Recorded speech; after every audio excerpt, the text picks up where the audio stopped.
3 மாதங்கள் உங்கள் மத்தியிலே இந்த 3வது வாரம் வர கர்த்தர் கிருபை செய்தார். அவருக்கு நன்றி செலுத்துகிறேன்.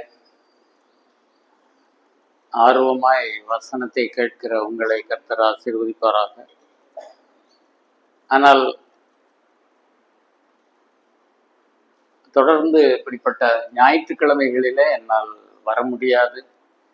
ஏன்னா அங்கே வேற யாரையும் வச்சுட்டு வர முடியாது. அங்கே இருக்கக்கூடிய சவரன் அவரு ரெட்டியார்பட்டியில் ஊழியம் செய்கிறார். அவங்க அநேகமாக காலை ஆராதனை ஆரம்பிப்பார்கள். அதனால் அங்கே வேற யாரும் இல்லை. அதான் இல்லைன்னா அந்த செய்தி கொடுக்குற அளவுக்கு அங்கே யாரையும் வைத்து விட்டு வர வாய்ப்பு இல்லை. அதனால் ஞாயிற்றுக்கிழமை வர முடியாது. மற்ற அந்த செவ்வாய்க்கிழமையில வருகிறதுக்கும் அதுவும் நீங்கள் ஆர்வமாக வந்தால் வரலாம். ரொம்ப கிராக்கி ஒழிகிறார்கள் நினைக்கக்கூடாது. அதாவது ஆர்வமுள்ள இடத்துக்கு தான் நான் போகிறது வழக்கம். ரொம்ப ஆர்வம் இல்லாமல் எல்லாம் உங்க வீட்டில இருந்து எனக்காக ஜெபம் பண்ணிட்டு இருந்தாங்கன்னா நானும் ஆலங்குளத்திலிருந்து உங்களுக்காக ஜபிக்க வேண்டியது இருக்கும். அதனால் ஆர்வமாய் வருகிற சூழ்நிலை இருந்தால் நான் ஆண்டவருடைய வசனத்தை உங்களுக்கு போதிப்பதில் சந்தோஷம் அடைவேன். சரி, இந்த 2 செய்திகள்லையுமே நாம் இன்னைக்கு சிந்திக்க போகிற காரியம் மரணத்துக்கு பிறகு என்ன நடக்கும். அதாவது நீங்க நினைச்சிட்டு இருப்பீங்க அதெல்லாம் எங்களுக்கு தெரியும் பிரதர், அதெல்லாம் அப்படி அல்ல. மரணத்துக்கு பிறகு ஒரு நித்தியம் இருக்கிறது, அதாவது முடிவில்லாத காரியங்கள் இருக்கிறது என்பதை பைபிள் மட்டும்தான் தெளிவா சொல்லுது. எத்தனையோ மதங்கள் இருக்கலாம், நம்பிக்கைகள் இருக்கலாம். ஆனா அதெல்லாம் என்னன்னா இந்த உலகத்திலேயே நம்ம செஞ்ச தப்புக்கெல்லாம் தண்டனை அனுபவிச்சு நம்ம எல்லாத்தையும் இங்க முடிச்சிடுறோம். இங்கேயே எல்லா தண்டனையும் நமக்கு கிடைச்சிரும். தனியா ஒன்றும் போய் நரகம் அப்படியெல்லாம் இவங்க சும்மா பூச்சாண்டி காட்டிக்கிட்டு அலைகிறாங்க இந்த கிறிஸ்தவங்க அப்படின்னு. அவர்கள் ஏன்னா நரகம்னு ஒன்று இருந்தா தானே கொஞ்சம் பயத்தோட வாழணும். வாத்தியார்னு ஒருத்தர் இருந்தா தான் கொஞ்சம் பயம். அந்த காலத்துல சொல்றேன். இப்போ வாத்தியாரே வரல, இன்னைக்கு ஃபுல்லா இன்னைக்கு எந்த வாத்தியாரும் வரமாட்டாங்களாம் அப்படின்னா அங்க இருக்கிறவன் அத்தனை பேரும் வாத்தியார் ஆயிடுவான். அப்போ அந்த மாதிரி கடவுளே இல்லைன்னு ஒரு குரூப்பு, இன்னொரு குரூப்பு இந்த உலகத்தோட எல்லாம் முடிஞ்சிடும். சில கிறிஸ்தவர்கள் என்று சொல்லிக் கொள்ளுகிற அமைப்புல கூட இந்த வாழ்க்கையோட எல்லாம் சரி, இந்த யெகோவாவின் சாட்சின்னு சொல்லி சாட்சி கட்டவர்கள் அவர்கள் என்னென்னமோ, அதாவது வசனத்துக்கு மாறாக எந்த போதனை இருந்தாலும் நாம் அதை ஏற்றுக்கொள்ளக்கூடாது. நம்ம அவங்கள பொறுத்த மட்டும் அப்படி சொல்றாங்க, பிரதரன் சபை அப்படி இல்லை. வசனத்துல இடம் இருக்குதா, வசனத்துல இடம் இல்லைன்னா நம்ம அதை ஏற்றுக்கொள்ள கூடாது. அதனால எந்த சத்தியத்தை யார் எப்படி சொன்னாலும் இங்கே உரசி பார்க்க வேண்டும். தங்கத்தை உரசி பார்க்குற மாதிரி இதுல இருக்கா, இதுக்கு பொருந்ததுன்னா நம்ம ஏத்துக்கலாம். சரி, இப்போ மரணம் சரி, ரொம்ப விரும்பாத வார்த்தை. ஆனா எல்லா இடத்துலையும் நம்ம பயன்படுத்துவோம். கல்யாண வீட்டில் கூட அந்த வார்த்தையை பயன்படுத்துறாங்க. மரணம் நம்மை பிரிக்கும் அளவும் அதை கூட மாத்திரணும்னு கொஞ்சம் பேர் கல்யாண வீட்டில் இதெல்லாம் மரணம் தானே. அப்போ அந்த மாதிரி ஒரு காரியத்தை தவிர்க்க முடியாது.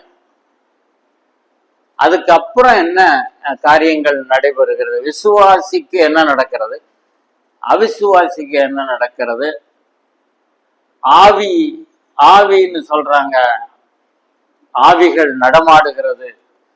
அந்த ஒரு வீட்டுல ஒருத்தன் தூக்கு போட்டானா, சில சொல்லுவாங்க கயத்தை போட்டுக்கிட்டானா. அப்ப என்னத்தை போட்டாலும் சரி, அதனால அவன் சுத்தி வரான். இன்னும் கொஞ்சம் பேர் சொல்லுவாங்க எங்க பாட்டி ராத்திரி கரெக்டா 12:30 மணிக்கு வாரா, டெய்லி பழைய சோறு இருக்காமா அப்படின்னு கேட்கலாம். ஒரு பிரியாணி கேட்கக்கூடாது. இதெல்லாம் கதை. இந்த கதைக்கெல்லாம் இடம் இல்லை. இப்படி நம்ம ஆட்கள் சொல்ல, அப்படியாக்கா, சரி, நீ கொஞ்சம் சோறு வச்சிட வேண்டியதானே. ஏன்னா சில அறிவாளிகள் என்று நினைத்து கொண்டிருக்கிற சில பேச்சாளர்கள், செய்தியாளர்கள் கூட என்ன செய்யறான்னா, இப்படி பெரிய டேபிள்ல 2 சேர் போட்டிருக்கோம். ஒரு சேர்ல தான் அவர் உட்கார்ந்துருப்பாரு, அவருக்கு இலை போட்டிருக்கும். பக்கத்துல ஒரு சேர் காலியா இருக்கும், அதுக்கும் இலை போட்டிருக்கும். இந்த அறிவாளி அது ஆவியானவருக்கு.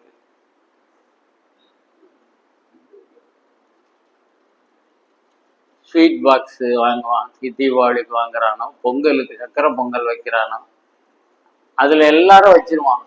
அது ஆவியானவருக்குரியது. இது எனக்கு இப்படியெல்லாம் முட்டாள்தனமான போதனைகள் வரும் பொழுது நாம் தெளிவா இருக்க வேண்டும். சரி, அப்போ ரட்சிக்கப்பட்டவர்கள் எங்கே போகிறார்கள்? அன்னைக்கெல்லாம் மரணத்துக்கு நம்ம நிறைய மரணங்கள் தொடர்ந்து நம்ம ஊர்லயே நடந்தது. அப்போ அந்த மரண வீட்டுக்கு போகும் பொழுது நம்ம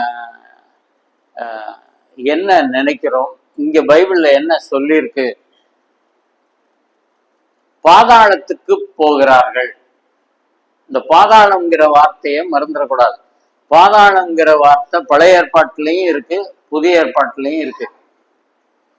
பழைய ஏற்பாட்டுல பாதாளம் என்கிற, அதாவது ஷியோல்னு சொல்லுவாங்க, SHEOL. இந்த ஷியோல் என்கிற பாதாளம் என்று மொழிபெயர்த்திருக்கிறார்களே, அதனுடைய அர்த்தம் வேற. புதிய ஏற்பாட்டுல சொல்லப்பட்டிருக்கிற பாதாளத்தின் அர்த்தம் வேற. அதனால பைபிள் படிக்கும் பொழுது தெளிவா உட்கார்ந்து படிக்கணும்.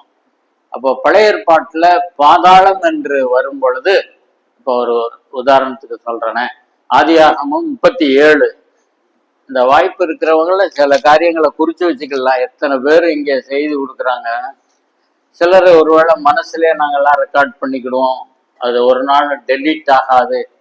நேற்று நைட்டுக்கு சொன்னதே மறந்து போகுது. ஆதியாகமம் 37 35ஆம் வசனம்.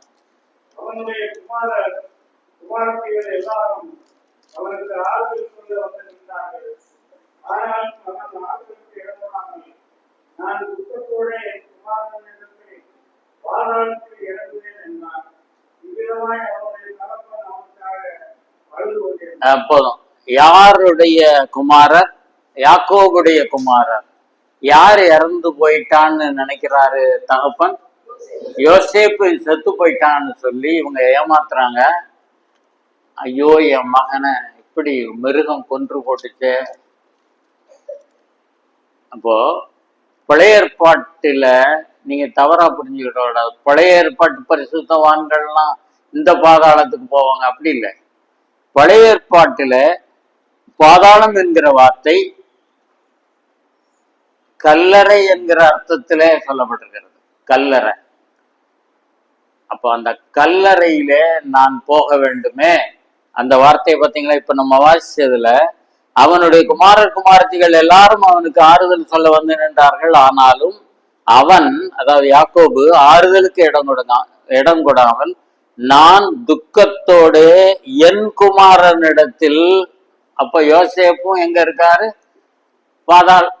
பாதாளத்துல. இவரை பொறுத்த மட்டும் பாதாளத்துக்கு, என் மகனும் பாதாளத்துக்கு போயிட்டான், அங்க நானும் பாதாளத்துக்கு போவேன். நான் சொல்றது புரியுதா? நல்லா கவனிச்சீங்கன்னா விளங்கும். அப்போ நாங்க 2 பேரும் வருத்தத்தோட, அப்படின்னா என்ன அர்த்தம்? நரகம் அல்ல, மோட்சத்துக்கு போறதுக்கு முந்தின ஸ்டேஜும் அல்ல. என்ன அர்த்தம் சொல்லுங்க? கல்லறை.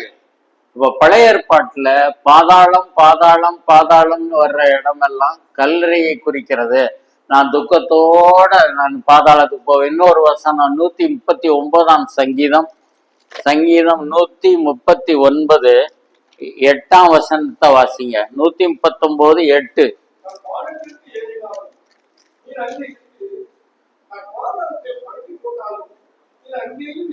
போதும். நான் வானத்துக்கு ஏறினா, தாவீதின் சங்கீதம், நான் வானத்திற்கு ஏறினாலும் நீர் அங்கே இருக்கிறீர், நான் பாதாளத்தில் படுக்கை போட்டாலும், அப்படின்னா நான் இறந்த பிறகு என்னை அடக்கம் பண்ணினாலும் நீர் அங்கேயும் இருக்கிறேன். அப்படின்னா உம்முடைய கண்கள் அங்கேயும் இருக்கிறது. இப்போ ஷியோல், இந்த இந்த இதுக்கு பேர் தான் SHEOLன்னு சொன்னேன், ஷியோல். இந்த இது மரணத்துக்கு பிறகு. இப்போ இன்னொரு காரியம் என்ன, நம்ம வாழ்க்கையில 2 காரியம் நடக்க போகுது. ஒண்ணு, இந்த அருமையான பிள்ளைகள்லாம் இன்னும் கர்த்தருக்குள்ள வரல போல. ஏன்னா ஏன் அப்படின்னா, நான் கவனிச்சேன், இந்த அப்பம் ரசம்லாம் இது பண்ணும்போது இவங்க உட்கார்ந்துருக்கவங்கெல்லாம் நிறைய வாலிபர்களுக்குன்னு நிறைய இதெல்லாம் கேட்டிருக்கீங்க. இன்னும் கர்த்தருக்கு ஒப்பு கொடுக்கல. ஏன்னா ஒப்பு கொடுக்கறதுல என்ன தயக்கம்? அதனால சீக்கிரத்துல ஞானஸ்நானம் வாங்கிருங்கன்னு நான் ஒரு நாளும் சொல்ல மாட்டேன். ரட்சிக்கப்படணும், ஆண்டவருக்கு ஒப்பு கொடுக்கணும். இன்னும் ஒப்பு கொடுக்காமலே காலங்களை ஓட்டி கொண்டு போகக்கூடாது. சரி, அப்போ நம்ம வாழ்க்கை முடியும். அதான் நான் சொல்ல வந்தேன். 2 காரியம் நடக்க போகுது. ஒன்று நம்முடைய மரணம், இன்னொன்னு கர்த்தருடைய வருகை. 2க்குமே டேட் தெரியாது. அதான் ஒருத்தர் பிரசங்கத்துல சொன்னாரு, ஒரு ஒரு ஒரு மனிதன் பிறக்கும் பொழுதே அவனுக்கு என்ன ஒட்டிடுவாங்க, எக்ஸ்பைரி டேட் ஒட்டிடுவாங்க. இந்த மருந்து மாத்திரை எல்லாம் வாங்கும்போது, மற்ற பொருட்கள் வாங்கும்போது சும்மா அதுல 2 பாக்கெட் கொடு, இதுல 2 பாக்கெட் கொடுன்னு வாங்கிட்டு வராதிங்க. வாங்கின உடனே பாருங்க எப்போ போட்டது, எப்போ முடியுது. அப்போ நம்ம வாழ்க்கை ஆரம்பிக்கும் போதே என்னைக்கு முடியும்னு கர்த்தர் தீர்மானிச்சுட்டாரு. அதெல்லாம் இப்ப வயசு என்ன, 18 தானே ஆகுது, 20 தானே ஆகுது, அதெல்லாம் காலம் இருக்கு நினைக்க கூடாது. அப்போ நம்ம வாழ்க்கை முடியும், எதிர்பாராத நேரத்துல முடியும். இன்னொன்னு, கர்த்தர் எந்த நேரமும் வரலாம். ஆமா, அதான் சொல்லிட்டே இருக்காங்களே, எத்தனை வருஷமா சொல்லிட்டு இருக்காங்க வர்றாரு வர்றாருன்னு. அப்போ ஆண்டவருடைய வருகை இன்றைக்கு இருக்குமானால் நான் மனம் திரும்பாமல், ரட்சிக்கப்படாமல், கர்த்தருக்கு ஒப்பு கொடுக்காமல் என் வாழ்க்கை முடிந்தால், நிச்சயமாக இதுவரை நான் ஒழுங்கா சபைக்கு போயிருந்தாலும் அது கணக்கிலே எடுத்துக்கொள்ளப்பட மாட்டாது. பரவாயில்ல, நல்ல வாழ்க்கை தான், ஒன்றும் கெட்ட பழக்கங்கள்லாம் ரொம்ப ஒன்றும் இல்லை, ஓரளவுக்கு நல்ல வாழ்க்கை, அப்படியெல்லாம் ஆண்டவர் கன்சிடர் பண்ண மாட்டார். ரட்சிக்கப்பட்டிருந்தால் ஆண்டவரோடு எடுத்துக்கொள்ள. அப்ப நம்ம அதுக்கு ஒரு வசனம் இருக்க, 1 தெசலோனிக்கேயர் 4 எல்லாருக்கும் தெரிஞ்ச வசனம். 1 தெசலோனிக்கேயர் 4ஆம் அதிகாரம் அதனுடைய கடைசி 2 வசனங்களா வாசிங்க. வார எடுத்துறட்டும் இவங்க. வாசிங்க. அதுக்கு முந்தி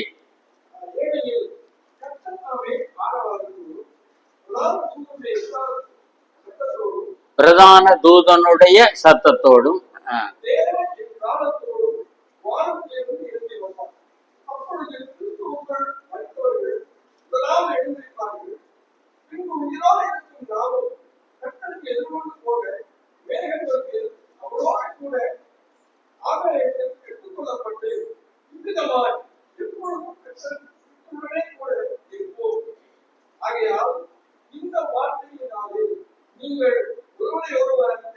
சரி, இதெல்லாம் அடிக்கடி நம்ம கேட்டிருக்கோம். மரண வீட்டுல இதெல்லாம் சொல்லியிருக்காங்க. இங்க என்ன நடக்கு பாருங்க, 2 குரூப் இருக்கு. 16வது வசனத்துல கர்த்தர் வரும் பொழுது ஏற்கனவே இறந்து போனவர்கள், கேட்கும்போது கரெக்டா பதில் சொல்லணும். ஒரு குரூப்பு ஆண்டவரை ஏற்றுக்கொண்டு மரணம் அடைந்தவர்கள், அவங்களுக்கு இங்க என்ன பேர் கொடுத்திருக்கு, கிறிஸ்துவுக்குள் மரித்தவர்கள். இன்னொரு குரூப்பு ஆண்டவரை ஏற்றுக்கொண்டு இந்த முரம்பில இருக்கிறவர்கள், எந்த ஊர்ல இருக்கிறவர்கள். இவங்கெல்லாம் எங்க இருந்தாங்க, எங்க இருப்பாங்க? இப்ப திடீர்னு இன்னைக்கு நைட் ஆண்டவர் வந்துட்டார். இந்த 2 குரூப்ல ஒரு குரூப்பு உயிரோட இருக்கிற குரூப்பு, இன்னொரு குரூப்பு உண்மையாய் ரட்சிக்கப்பட்டு அடக்கம் பண்ணப்பட்ட குரூப். இவங்க 2 பேரும் எங்க இருக்காங்க? அவிசுவாசிகளை பத்தியே பேசாதீங்க. இவங்களுக்கு வாய்ப்பு கொடுங்க, சிந்திக்கட்டும். நான் கேட்டது புரியுதா? இந்த உயிரோடு இருக்கக்கூடிய விசுவாசிகள், இன்னொன்னு மரித்து அடக்கம் பண்ணப்பட்ட விசுவாசிகள், இவங்க எங்க இருந்தாங்க? இப்ப இன்னைக்கு ஆண்டவர் வந்துட்டார்.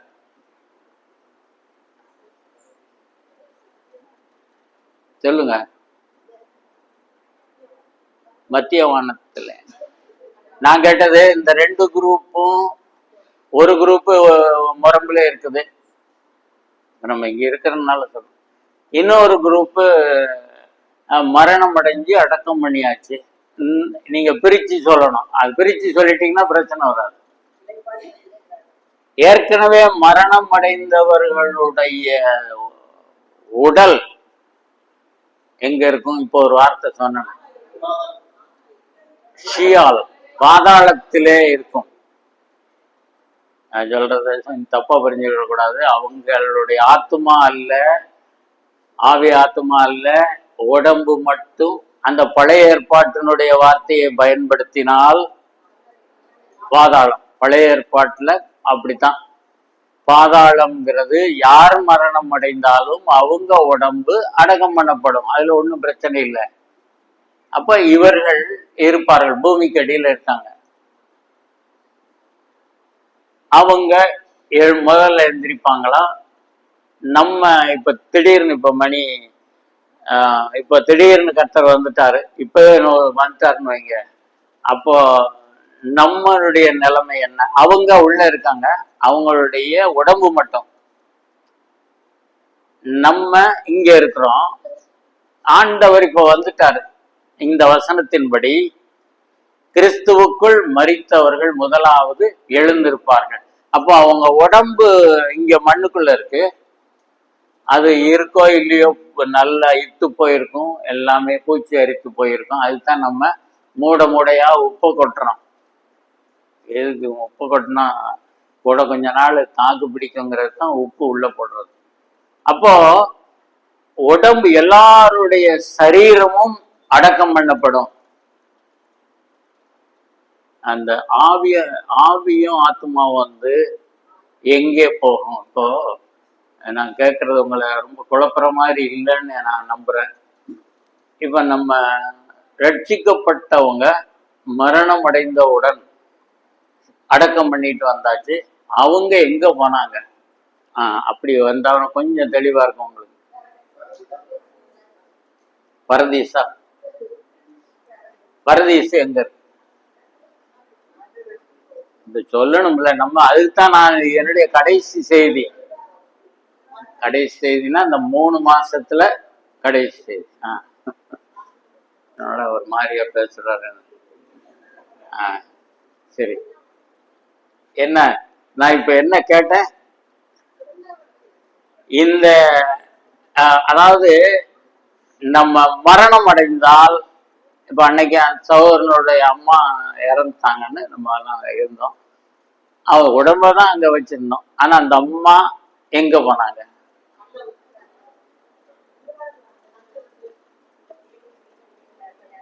சிலருக்கு தெரியும், ஆனாலும் நம்ம சொல்லிட்டு இவர் சொல்லுவார். சரி, இப்போ பரதீசு, பாரடைஸ்ன்னு சொல்றோம்ல, பரதீசுக்கு போனார்கள் அப்படி ஒரு நம்பிக்கை. அதான் நம்பிக்கைன்னா சிலர் அப்படி விளக்கம் சொல்லுவாங்க. அவிசுவாசிகளை பத்தியே கொண்டு வரல, பிக்சருக்கு அவங்க வரல.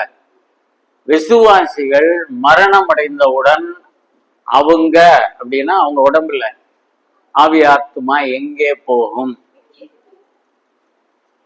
இப்போ பரதீசுங்கிறது பரலோகம் போறதுக்கு முந்தின இடம்னு தானே நம்ம நினைச்சிட்டு இருக்கோம்.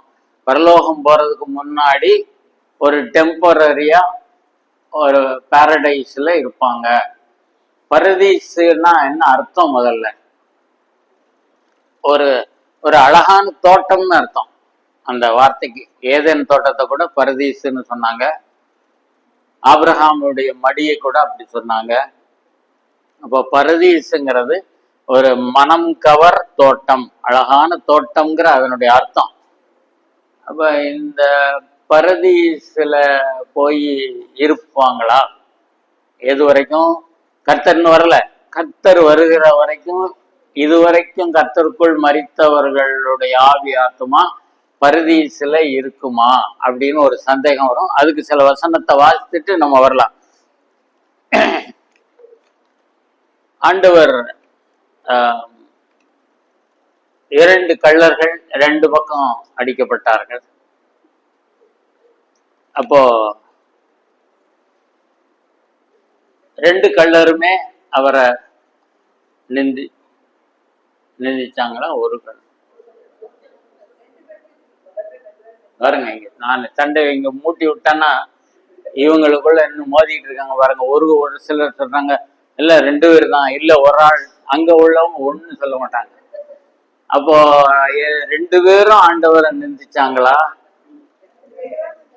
நல்லா படிச்சு பார்த்தீங்கன்னா முதல்ல 2 பேருமே நிந்தித்தார்கள். நம்ம ஒவ்வொரு சுவிசேஷத்திலையும் அந்த பகுதியை நீங்க கோர்வையா படிச்சு பார்த்தா 2 பேருமே நிந்தித்தார்கள். அப்புறம்தான் ஒருத்தன் உணர்வடைந்து அவன் என்ன சொல்றான், நாமோ நியாயப்படி தண்டிக்கப்படுகிறோம், இவரோ தகாததொன்றையும் நடப்பிக்கவில்லையே சொன்னாரா? சரி, உணர்வு வருது. இப்போ நான் சொன்ன ஆரம்பத்துல இந்த பிள்ளைகள் பையங்கள் எல்லாம் என்ன சொன்னேன்னா,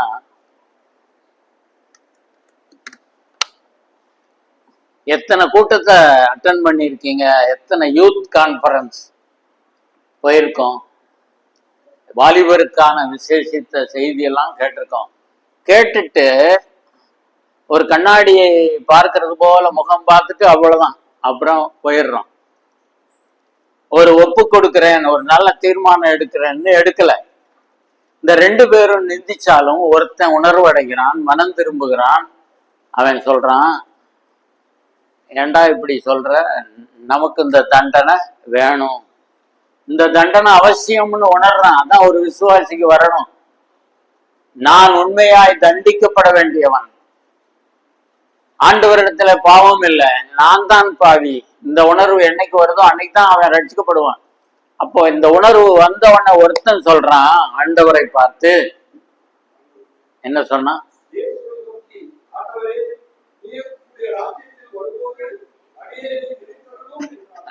பாத்தீங்களா,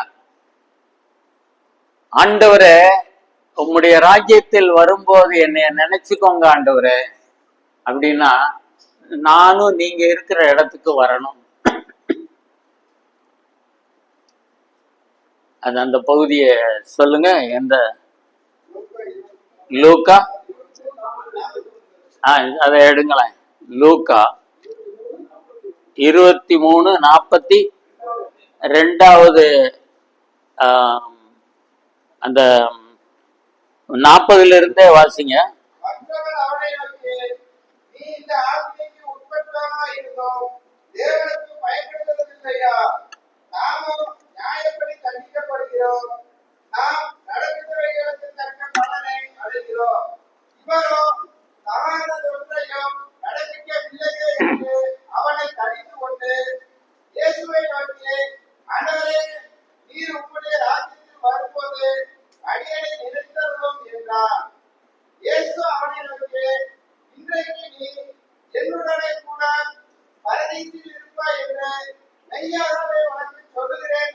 போதும்.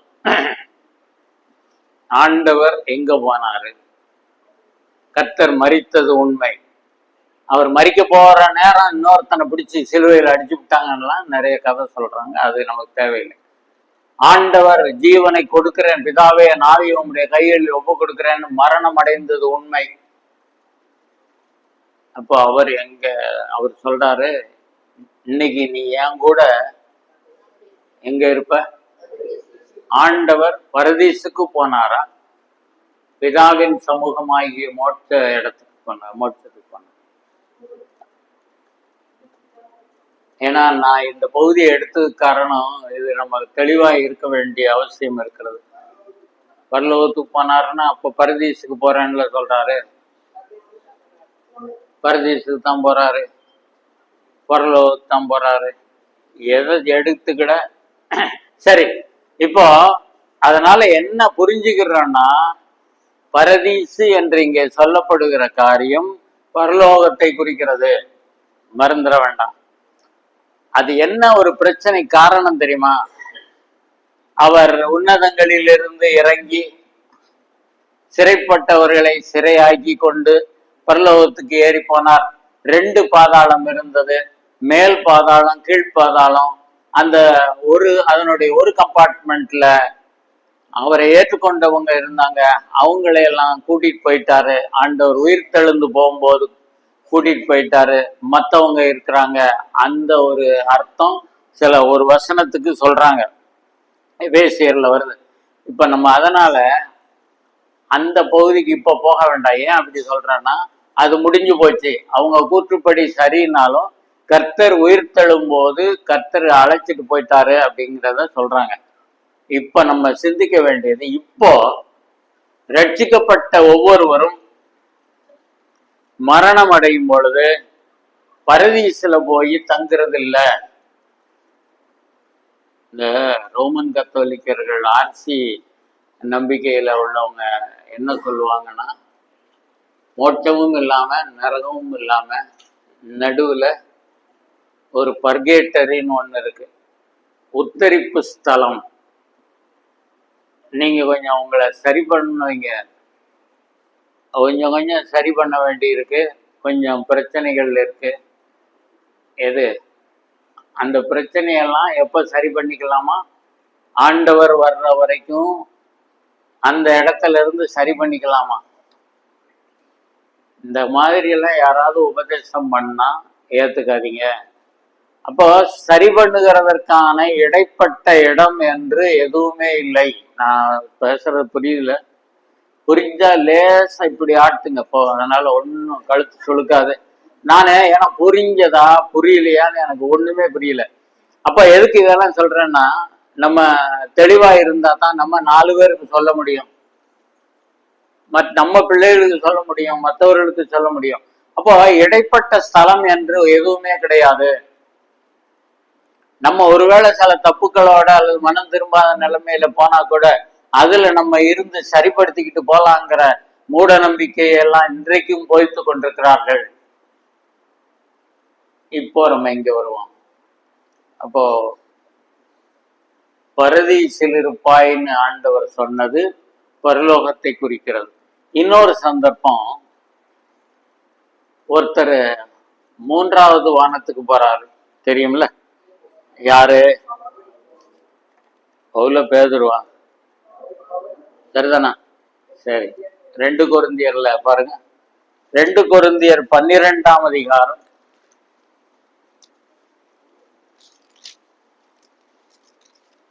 2 கொரிந்தியர் 12ஆம் அதிகாரத்துல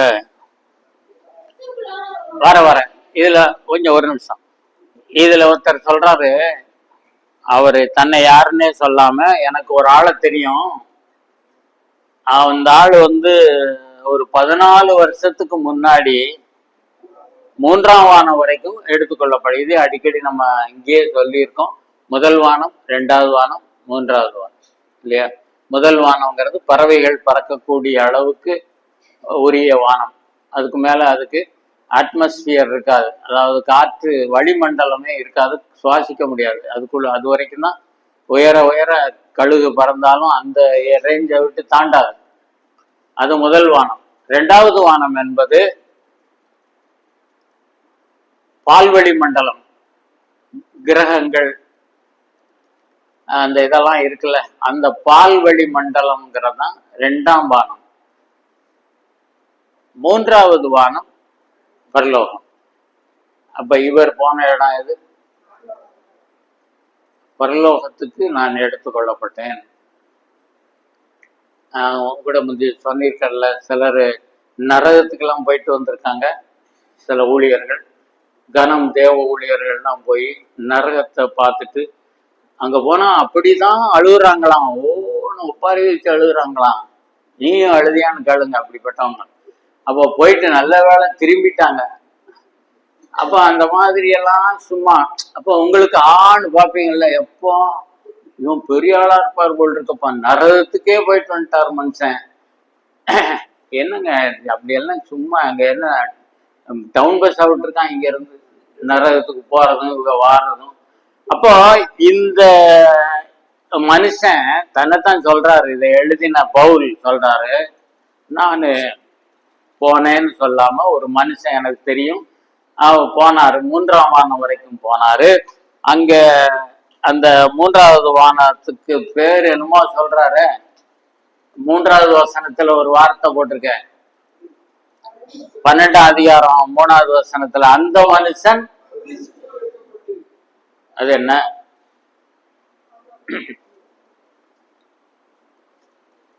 கவனிச்சீங்களா? பாயிண்ட கவனிச்சீங்களா? அந்த மனிதன் போன இடம் எது? பரலோகம்தான். ஆனா இங்க அதுக்குரிய வார்த்தை என்ன? பரதீஸ். அதனால பரதீசுன்னு சொல்லி தனியா அந்த இடத்தை சொல்லவில்லை. அந்த பரதீசுன்னு சொல்லப்பட்டிருந்தாலும் அவரே ஏற்கனவே சொல்லிட்டாரு, 3வது வானம் அது ஆண்டவர் இருக்கும் இடம். அங்கே போன அங்கே என்னென்ன சரீரத்தில் இருந்தானோ இல்லையோ தெரியாது. அவன் அங்க என்ன கேட்டாராம், 3வது வசனம், மனுஷர் பேச முடியாததும் அதான் பேசப்படாததும் வாக்கு கெட்டாததுமாகிய வார்த்தைகளை கேட்டான். யாரு? பவுல். அதனால கொஞ்சம் கவனிச்சா பிரச்சனை இல்லை. நம்ம மரிக்கிறோம், மரணத்துக்கு ஆயத்தமாகணும். மரணத்தை யாரும் விரும்பல இல்லையா? இன்னும் கொஞ்ச நாள் நாங்க கொஞ்சம் 4 ஏக்கர் வாங்கி போட்டிருக்கேன், அது வேற விலைக்கு வருது. நல்ல 3 முருங்கை மரம் காய்ச்ச பிஞ்சா தொங்குது. அது என்ன ரொம்ப ருசியா இருக்கும்னு வச்சாங்க. இன்னும் கொஞ்சம் பேங்க்ல போடுறது மெச்சூரிட்டி டேட்டு வேற நெருங்குது. கொஞ்ச நாள் போகட்டும், நாங்கள் எல்லா பிள்ளைகளுடைய கல்யாணத்தெல்லாம் பார்த்துட்டு ஆண்டவரே சொல்றதானா, கத்தாவே வாரும், இப்பவே வாரும் ஆண்டவரே, சும்மா வெத்திடையலாக. அப்போ இந்த கர்த்தருடைய வருகைக்கு நம்ம ஆயத்தமாகணும், மரணத்துக்கு ரெடியா இருக்கணும். நாம மரணத்தை வருவிக்கவும் கூடாது, அதை அதை அதை வேணும் அப்படின்னு ஆண்டவரே சீக்கிரம் எடுத்துக்கொள்ளும், அப்படி அல்ல. எடுத்துக்கிட்டா நல்லா இருக்கும்னு சில சமயம் நினைக்கிற அளவுக்கு நமக்கு உடல்நிலை இருக்கலாம். ஆனாலும் கர்த்தருக்கு சித்தமான நாள் மட்டும் நம்ம இந்த பூமியில இருக்க வேண்டும். இப்போ இதெல்லாம் முடிஞ்சு போச்சு. இப்போ அவங்கெல்லாம் இருக்கிறாங்க, ஆண்டவருக்குள் மரித்தவர்கள், கர்த்தருக்குள் மரித்தவர்கள். ஆண்டவர் வந்த உடனே உயிர்த்தெழுதல் நடக்க போகுது. இந்த உயிர்த்தெழுதல் எல்லாரும் எந்திரிச்சிருவாங்களா? இப்போ உயிர்த்தெழுதல்ல இப்போ மணி என்ன? 10:50. சரி, ஆண்டவர் வந்த உடனே கிறிஸ்துவுக்குள் மரித்தவர்கள், மற்றவங்க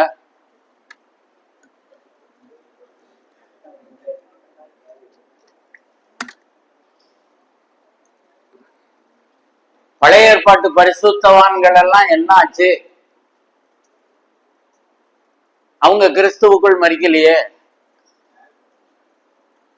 பழைய ஏற்பாட்டு பரிசுத்தவான்கள் அங்க இருந்து ஆரம்பிச்சு, ஆரம்பத்துல இருந்து அவரை நம்பினவர்கள், அவரை ஏற்றுக்கொண்டவர்கள், நியாயப்பிரமாணத்துக்கு கீழ்பட்டவர்கள், அவங்கெல்லாம் உடம்பு எல்லாரும் பாதாளத்துக்கு போயிடுச்சு. ஆவி ஆத்துமா எங்க இருக்கு? அவங்க நிலைமை என்ன? நீங்க தான் கொஞ்சம் இன்டராக்ட் பண்ணா தான் நல்லா இருக்கும். அதாவது இப்போ பழைய ஏற்பாட்டு பரிசுத்தவான்கள்லாம் எந்திரிக்க மாட்டாங்களா? இப்ப எங்க இருக்காங்க? அந்த வர நம்ம எல்லாம் பூரணப்படல, சரி இருக்கட்டும். இப்போ அவர்கள் இப்போ பாதாளம்னு வச்சுக்கிட்டோமே, அவங்க சொல்றபடி மேல் பாதாளம் கீழ் பாதாளம் எதுவா இருந்தாலும் இந்த அவங்களும் பரிசுத்தவான்கள் தான், மறந்துடாதீங்க. பழைய ஏற்பாட்டு பரிசுத்தவான்கள் தானே சொல்றோம். பழைய ஏற்பாட்டு பரிசுத்தவான்கள் இப்ப நம்ம இன்னைக்கு இப்போ ஆண்டவர் வந்துட்டாருன்னா நம்ம ஏற்கனவே அடக்கம் பண்ண ஆண்டவருடைய பிள்ளைகள் உயிரோடு எழுந்துருவாங்க. பழைய ஏற்பாட்டு பரிசுத்தவான்கள் எழும்ப மாட்டார்கள் நம்ம கூட சேர்ந்து அல்ல. அவங்க ஒரு தனிப்பட்ட அவங்க வேற ஒரு டைம்ல அவங்க எழுந்திருப்பாங்கிறதுக்கு என்ன வசனம்? எபிரேயர் 11. அதை பார்த்துட்டு வந்துடலாம்.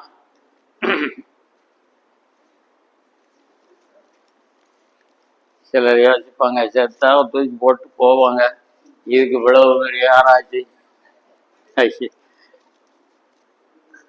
ஏன்னா எல்லா வகையான உணர்வுகளையும் நம்ம புரிஞ்சுக்கணும்ல. என்ன நான் சொன்னீங்க பிரதர்? எபிரேயர் 11 35 இருந்தே இருக்கா? இல்ல நான் ரைட் தான் நீங்க சொல்றது. இதுல நான் கேட்கிற கேள்வி, பழைய ஏற்பாட்டு பரிசுத்தவான்கள் நம்ம கூட உயிர் தள்ள மாட்டாங்க. 40வது வசனம், அவர்கள் நம்மை அல்லாமல் பூரணராகாதபடிக்கு, சரி, விசேஷித்த நன்மையானது ஒன்றை தேவன் நமக்கென்று, ஆமா, அதை வச்சு புரிஞ்சுக்கிடுவாங்களா? இன்னொரு வசனத்தை எடுத்தீங்கன்னா இன்னும் கொஞ்சம் நல்லா புரிஞ்சுக்கலாம். தானியேலின் புத்தகம், தானியேல் 12ஆம் அதிகாரம். வரவா தானியேல் 12ஆம் அதிகாரம், பழைய ஏற்பாட்டுல 1048 49. அதுல முதல் வசனத்துல இருந்து வாசிங்க.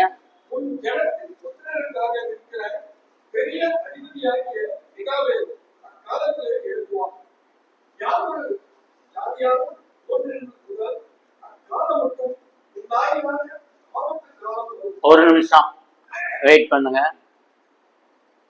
உன் ஜனம் யார்கிட்ட பேசுறாரு? இந்த வார்த்தைகள் எல்லாம் தானியேல்கிட்ட பேசுறாரு. தூதன்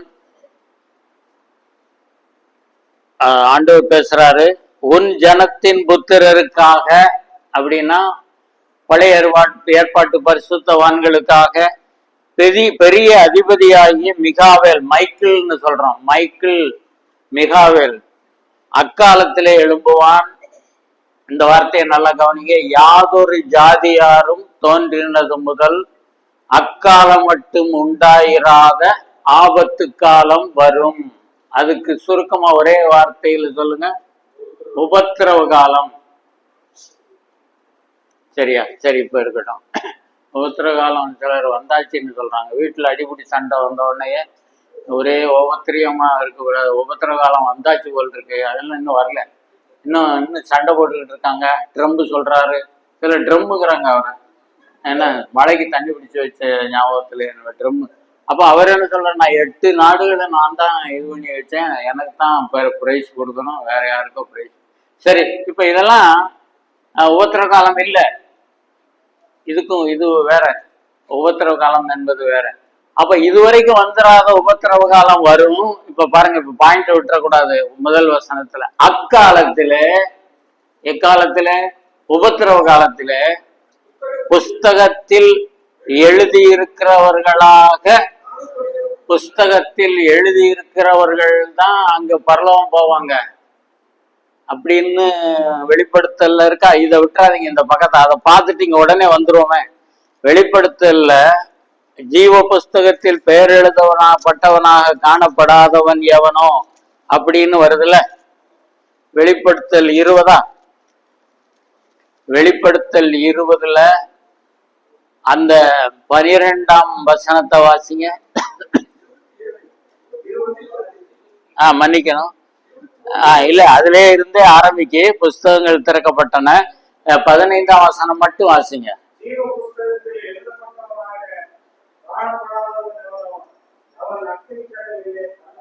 இப்ப பழையபடி இங்க வந்துருங்க, தானியேல். அப்போ யார் பேரு ஜீவ புஸ்தகத்துல இருக்கும்? சபையில, மரபு சபையில ஒரு லிஸ்ட் வச்சிருப்பாங்க, நம்ம சபைக்கு வரக்கூடிய விசுவாசிகள். அந்த லிஸ்ட் இல்ல. ஆலங்குளத்துல என்னென்ன விசுவாசிகள், அந்த லிஸ்ட் இல்ல. ஜீவ புத்தகத்துல, அப்படின்னா உண்மையாய் ரட்சிக்கப்பட்டவருடைய பெயர் ஜீவ புத்தகத்துல இருக்கும். இப்ப தானியேலுக்கு வாங்க. அக்காலத்திலே புத்தகத்தில் எழுதி இருக்கிறவர்களாக காணப்படுகிற, இப்ப முக்கியமான பாயிண்ட்டுக்கு வர்றோம், உன் ஜனங்கள். உன் ஜனம் என்றால் அதாவது பழைய ஏற்பாட்டு பரிசுத்தவான்கள். பைபிள்ல கூட அதை குறிச்சு வச்சுக்கலாம். அப்ப உன் ஜனங்கள்னா பழைய ஏற்பாட்டு பரிசுத்தவான்கள் அனைவரும் விடுவிக்கப்படுவார்கள். புரியுதா? இப்ப நான் எங்க போனோம்னு தெரியுதா? எந்த லோகத்துல இருக்கோம்னு. இப்ப எங்க இருந்து எங்க போனோம்? உயிர்த்தெழும் போது விசுவாசிகள், கிறிஸ்துவுக்குள் மரித்தவர்கள் முதலாவது எழும்பும் போது பழைய ஏற்பாட்டு பரிசுத்தவான்களும் எந்திரிக்க மாட்டாங்க. அவங்க எப்போ உயிர்த்தெழுவாங்க? உபத்திரவ காலத்தின் முடிவில். அதான் அங்க போட்டிருக்கு, உபத்திரவ காலத்துல. உபத்திரவ காலத்துல அந்த முடிவுல அவங்க எழும்பி, நம்ம ஏற்கனவே 7 வருஷம் ஆண்டவருக்கு முன்னாடி இருந்துட்டு வந்து எல்லாருமா சேர்ந்து எங்க என்ட்ராகும்? 1000 வருட அரசாட்சிக்குள்ளே நுழைவோம். புரிஞ்சிருக்கா? எப்படி? இப்போ உயிர்த்தெழுதல் ஒரு வசனம் இருக்கு 1 கொரிந்தியர்ல பாருங்க. 1 கொரிந்தியர் 15ஆம் அதிகாரத்துல உயிர்த்தெழுதலை பத்தி பாருங்க. 1 கொரிந்தியர் வர அவசரப்படாதீங்க. 1 கொரிந்தியர் எடுக்கட்டுமே. 1 கொரிந்தியர் 15ல 12ல இருந்து வாசிங்க. 1 கொரிந்தியர் 15ல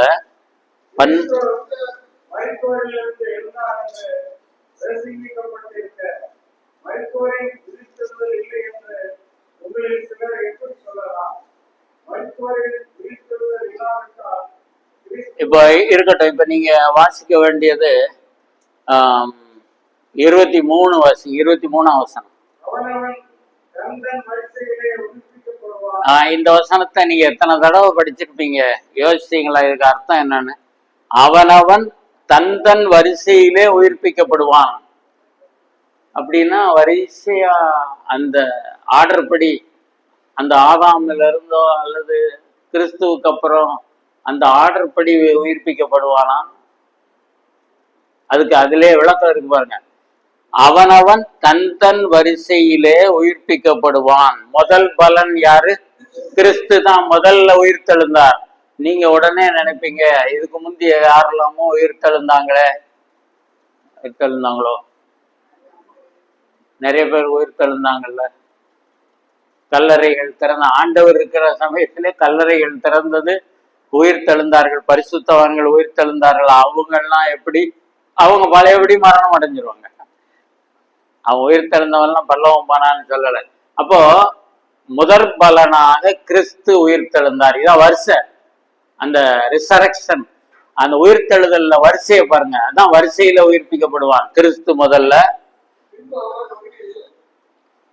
சொல்லுங்க. அடுத்தா அப்ப 2வது யாரு? நம்ம ரட்சிக்கப்பட்டு மரணம் அடைந்தவர்கள் உயிர்ப்பிக்கப்படுவார்கள். அடுத்து யாருங்க? இந்த ஆர்டர் படி சொல்லுங்க. இஸ்ரவேல் ஜனம், உபத்திரவ காலத்து பரிசுத்தவான்கள். உபத்திரவ காலத்துல அந்த 666 தரித்து கொள்ளாமல் இருந்தவர்கள், அந்த மாதிரி கர்த்தருக்காக வைராக்கியமாய் நின்றவர்கள்லாம் அடுத்து உயிர்த்தெழுவார்கள். இப்ப நம்ம பார்த்தோம்ல தானியேல்ல, அந்த மாதிரி அடுத்து அவர்கள் உயிர்த்தெழுவார்கள். வரிசையை சொல்லிட்டே வர்றோம். வேற யாரும் விட்டு போயிருக்கா? இன்னொரு குரூப்பை தனியா வச்சுக்கிட்டே வர்றோம், பார்க்கவே இல்லை. அது அடுத்த செய்தியில தான் பார்க்கணும். அந்த குரூப் யாரு? அவிசுவாசிகள். அவிசுவாசிகள் இவங்களோட சேர்ந்து சில வசனத்துல 2 சேர்ந்து வரும். அவிசுவாசிகளின் உயிர்த்தெழுதலும் விசுவாசிகள் உயிர்த்தெழுதலும் சேர்ந்தாப்புல வசனம் வரும். இப்ப நம்ம அதுல போல. அப்போ அந்த வரிசையிலே உயிர்ப்பிக்கப்படுவார்கள்னா இந்த மாதிரி கிறிஸ்து, அடுத்து அவருடையவர்கள், அடுத்து பழைய ஏற்பாட்டு பரிசுத்தவான்கள். அந்த நம்ம ஆட்கள் இருக்காங்களே, நம்ம ஆட்கள் ரட்சிக்கப்படாமலே உயிர் போயிருச்சு. சிலர் மரண படுக்கையில கூட போய் சொல்லுவாங்க, வாயை திறந்து சொல்லு பாட்டி, இயேசுவேன்னு சொல்லு. இந்த நாங்க கலங்காத கண்டின்னு ஒரு ஊர்ல ரொம்ப நாளைக்கு முந்தி போயிருக்கும்போது ஒரு ரொம்ப சீரியஸா படத்துக்கு பாட்டு சொல்லுது, இயேசுவேன்னு சொல்லுன்னு அது அது சொல்ல இஷ்டம் இல்லை. சாகுறும் போது கூட ஆண்டவரை உச்சரிக்க எனக்கு. ஆனா அதுல அவ்வளவு நம்பிக்கை இல்லை. பொதுவா சிலர் இல்ல, அந்த மரணத்துக்கு முந்தி அந்த ஒரு அம்மா சொல்லிச்சு, நான் அவரை ஏத்துக்கிறேன்னு சொல்லிச்சு. அது எப்படி ஒன்றும் புரியல. அப்போ இந்த ஏற்றுக்கொள்ளாமலே போனவர்கள் கடைசியா உயிர் தழுவார்கள். எப்போ 1000 வருட அரசாட்சி முடியும் போது அவங்க உயிர் தெழுந்து நேர எங்க போவாங்க? வெள்ளை சிங்காசன நியாய தீர்ப்புக்கு போவார்கள். அப்புறம் அங்கிருந்து அவர் டைரக்டா ஆண்டவர் அக்கினியும் கந்தகம் எறிகிற இடத்துக்கு அனுப்புவார். அந்த கதையை தனியா பார்ப்போம். சரி, இப்போ இதெல்லாம் நீங்க இந்த உயிர்த்தெழுதலை 1 கொரிந்தியர் 15 நல்ல தெளிவா இருக்கு. வீட்டுக்கு போய் படிச்சு பாருங்க அப்படின்னு எத்தனை பேர் சொல்லியிருக்காங்க. என்னைக்காவது வாழ்க்கையில ஒரு நாள் சொல்லுங்க அவர் சொன்னாரு நான் வீட்டுல போய் படிச்சு பார்த்தேன், அதோட சரி. சரி, நம்ம இதெல்லாம் என்ன பயன்படுத்தணும் தெளிவா. நம்ம தெளிவானா? ஏன்னா நம்ம மூலமா தான் கர்த்தர் மற்றவர்களுக்கு பேசுவார். நீங்க சத்தியத்தை அறிஞ்சாதான் உங்க கூட பழகிறவங்க சொந்த பந்தங்கள் மத்தியில பேசும்போது நமக்கு வேற பலன்லாம் கிடையாது. நமக்கு இந்த வசனம் தான் பலன். இந்த வசனத்தை அறிந்து நம்ம அவங்களுக்கு சொல்லணும். சரி, இப்போ உயிர் தெழுந்தாச்சு, கிறிஸ்துவுக்குள் மரித்தவர்கள். சரி, இன்னொரு கேள்வி. சபை இந்த உபத்திரவ காலம் வரப்போகுதுன்னு சொன்னோம்ல, எப்போ வரும்? சபை எடுத்துக்கொள்ளப்பட்ட பிறகுதான் வரும். அதுல வேற சும்மா இருக்க மாட்டாம நிறைய பேர் சபையும் உள்ள போகும், உபத்திரவத்துல போகும். இன்னும் சிலர் 3.5 வருஷம் மட்டும் போகும். சபை உபத்திரவ காலத்துக்கு உட்படாது. அதுக்கு வசனம் இருக்கு. வெளிப்படுத்தல் 3ஆம் அதிகாரம், கொஞ்சம் வேகமா எடுத்தீங்கன்னா 11:15 நான் என்னை முடிக்க சொல்லியிருக்காங்க. முதல் செய்திய வெளிப்படுத்தல் 3:10 வாசிங்க.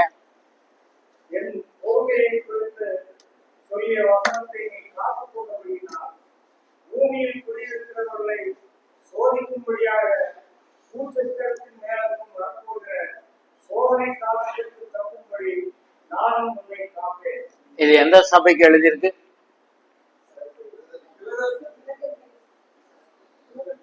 பிலதெல்பியா. சரி, பிலதெல்பியா சபைக்கு எழுதினாலும் ஒண்ணுதான், நமக்கு எழுதினாலும் ஒண்ணுதான். சபைக்கு எழுதுறாரு. அப்ப சபைக்கு என்ன சொல்றாரு? இன்னொரு தடவை அந்த வசனத்தை வாசிங்க.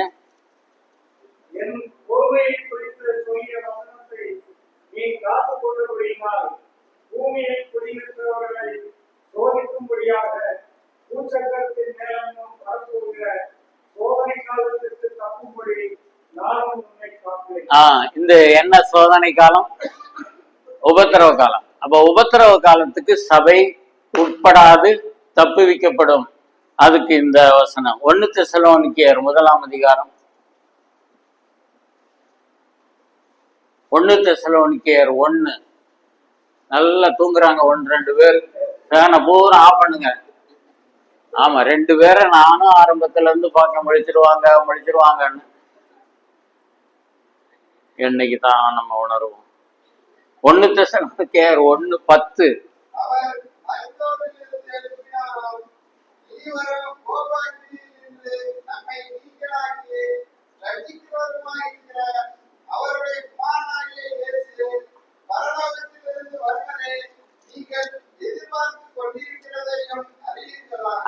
Very good.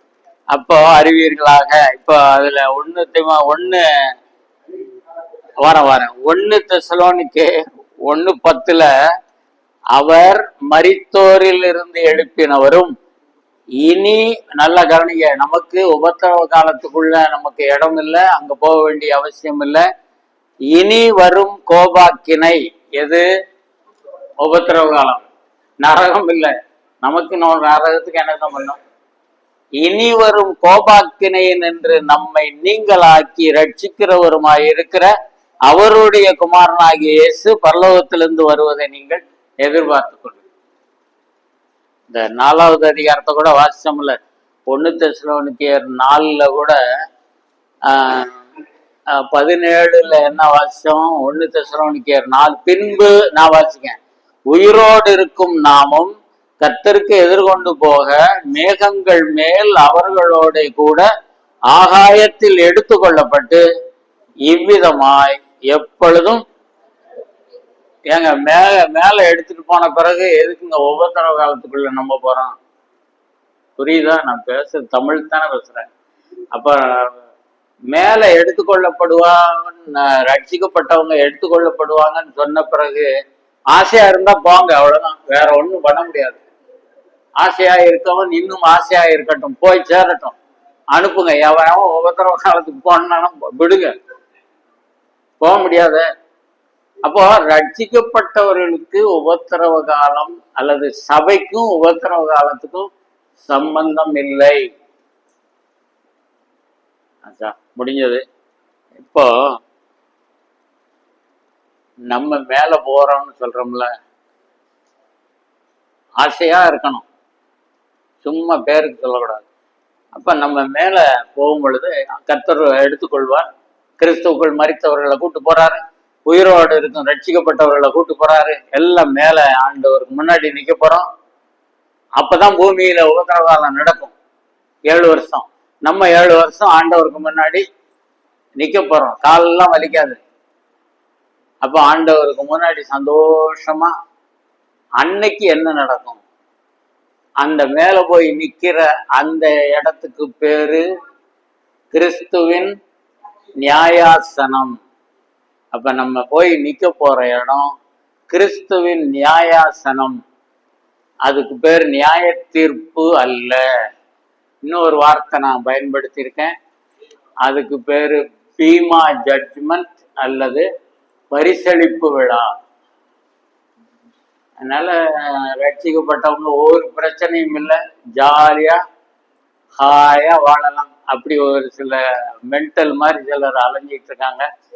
நீ ரட்சிக்கப்பட்டாச்சு, நீ கவலையே வேண்டாம், நீ செய்த பாவம், செய்ய போகிற பாவம், செஞ்சுக்கிட்டு இருக்க பாவம் எல்லாத்தையும் சிலுவையில சுமந்து தீர்த்தார். அல்லேலூயா. ஒரு சில அல்லேலூயா.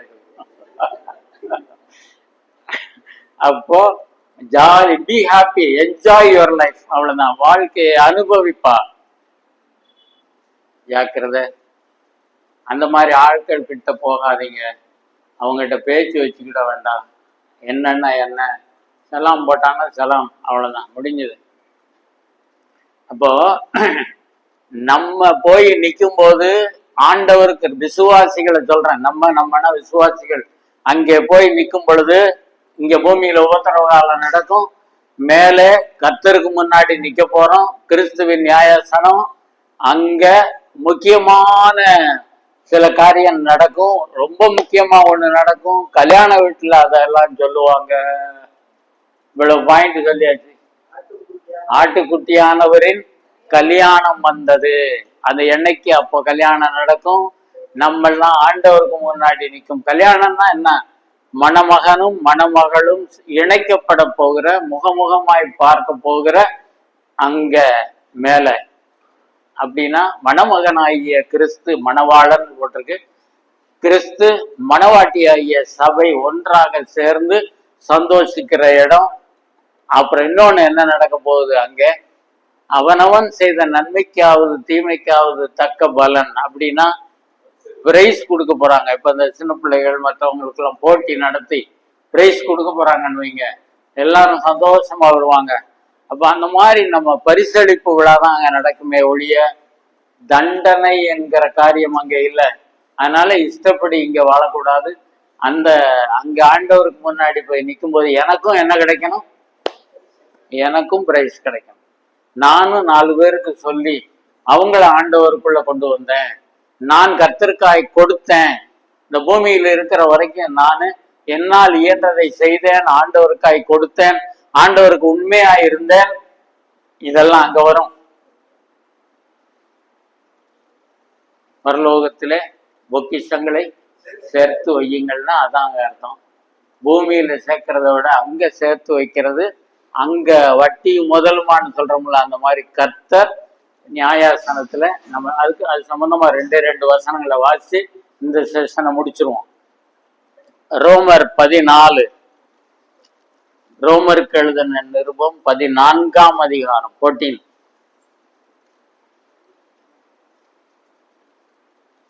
14:10 வாசிங்க. வாசிங்க சகோதரி, யாரும் ஆரம்பிச்சாங்க, எல்லாரும் மாறி மாறி வாசிங்க.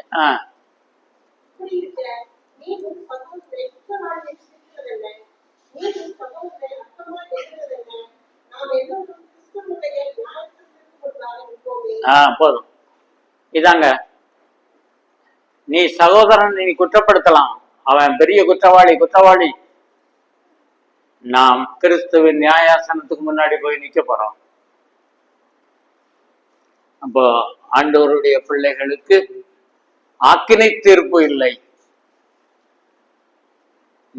நியாயாசனத்துக்கு முன்னாடி நான் போய் நிற்க போகிறேன்.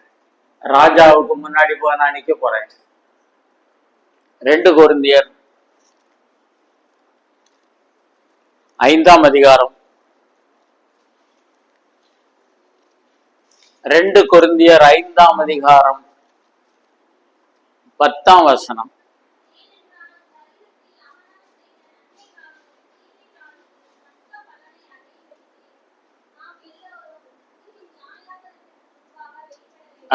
ஏனென்றால் சரீரத்தில் அவனவன் செய்த நன்மைக்காவது தீமைக்காவது தக்க பலனை அடையும்படிக்கு நாம் எல்லாரும் கிறிஸ்துவின் நியாயாசனத்துக்கு முன்பாக.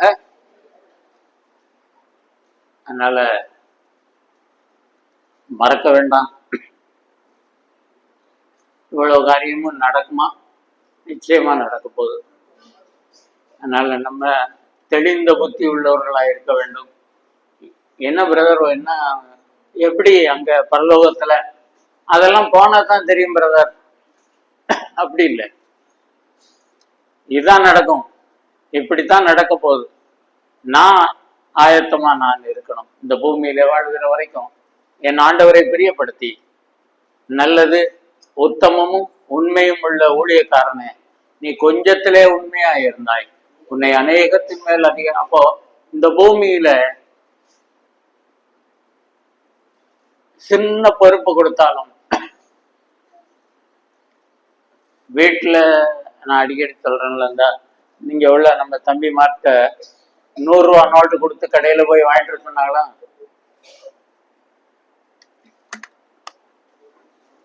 இனிமேதான் இருக்கு பிரச்சனை. 100 ரூபா நோட்டு கொடுத்து இந்த மளிகை கடையில வாங்கிட்டு வர சொல்லி கொடுத்து விட்டாங்கல்ல, அதுல 78 ரூபாய்க்கு வாங்கிட்டு மீதியை கொடுத்தீங்களா? 2, 4, 6 பேர் இருக்காங்க.